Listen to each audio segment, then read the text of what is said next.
E assim, muito se diz quando eu falei da safra de 2030, né? Essas promessas, né, que estão vindo assim, mas a gente não vive um bom momento atualmente, né, nas nossas seleções de base, né? Pelo contrário, a gente vem vindo de frustrações de projetos que não deram certo, né? E aí a gente fica à mercê desses novos jovens. Eu acho que por isso, assim, muita gente contesta, poxa, a seleção não é mais como era antigamente, né? Assim, alguns pontos, algo pontual, assim, em relação a uma revelação ou outra. A gente tem as maiores bases do Brasil, que são o Flamengo e o Palmeiras, né? Que revelam os maiores talentos, né? Vieram do Palmeiras. O próprio nos últimos São anos. Paulo, né? São Paulo também. Bifinalista da Copinha. Inclusive, a Copinha é a competição mais importante porque dá mais audiência, né? Por mais que tenha os títulos de Libertadores, o Flamengo foi bicampeão mundial recentemente, né? Sim. Inclusive, um deles em cima do Barcelona, com gol no último minuto, e poucos jogadores dali, quase nenhum, na verdade, foi pro profissional. Porque o papel da base, na verdade, é mais revelar jogadores, né? Sim, de fato. A gente vê o próprio Corinthians, que é o maior campeão da Copinha, ganhou algumas recentemente, tem revelações boas.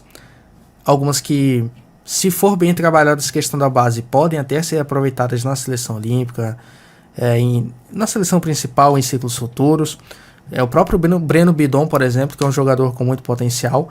Mas, falando dessa questão da seleção brasileira de base, o Brasil não se classificou para as últimas Olimpíadas, que não acontecia desde 2004, 20 anos de diferença, né?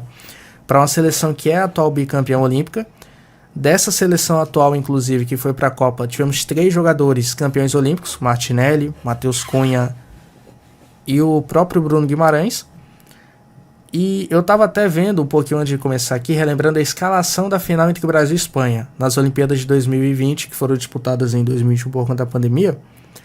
O Brasil teve alguns jogadores que, infelizmente, não vingaram a ponto de serem chamados para a seleção principal, enquanto a Espanha, que é considerada uma das favoritas, né, desde o começo da Copa, né, a gente sempre colocava França, Espanha, Argentina, que são seleções que tem os seus craques, evidentemente, mas vêm com uma boa geração. E a Espanha é um exemplo. O Oyarzabal estava na seleção de 2020 contra o Brasil. A Espanha, que é atual campeã olímpica, inclusive, em cima justamente da França. Tivemos aí o Pedri, que jogou várias partidas em sequência naquele ano. Tem até um meme famoso, né, dele com a cara de cansado já. E jogou demais também. O próprio técnico, o Luis de la Fuente, é o técnico da Espanha na Copa do Mundo.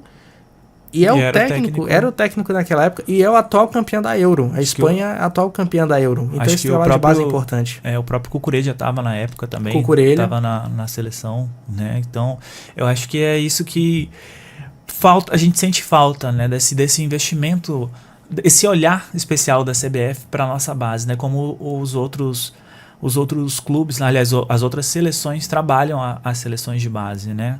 E acho que é isso que explica a diferença entre o futebol tão promissor dos outros países, principalmente os países europeus, né, que estão aí na ponta, a própria Espanha, a Inglaterra, a Holanda, a França também trabalha bastante essa questão das categorias de base, né, para, quem sabe, né, acompanhar esses jogadores a longo prazo, né, acompanhar a evolução desses jogadores, para que eles façam a diferença nas seleções, nas suas respectivas seleções. Lá no nosso Instagram, @portalizin, você tem o link de acesso ao nosso site, onde você consegue encontrar diversas informações, cultura, esporte, política, cidadania, tudo. Então, clica lá, acessa lá o nosso link, Portal Izin.